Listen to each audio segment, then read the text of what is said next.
आज हम सीखेंगे वाहिद जमा। वाहिद को जमा करो।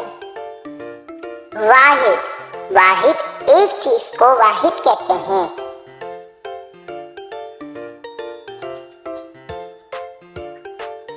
जमा, एक से ज्यादा चीजों को जमा कहते हैं।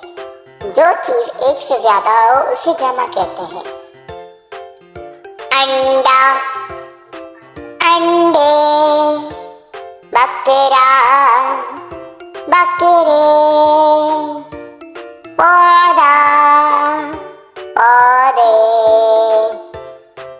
सिक्का, सिक्के, परिंदा, परिंदे, शीशा, शीशे, मुर्गा, मुर्गे, बच्चा, बच्चे, बच्ची, बच्चियाँ, चमचा, चमचे, गाड़ी, गाड़ियाँ, गुब्बारा, गुब्बारे, ताला, ताले, किताब, किताबें, बाजा, बाजे।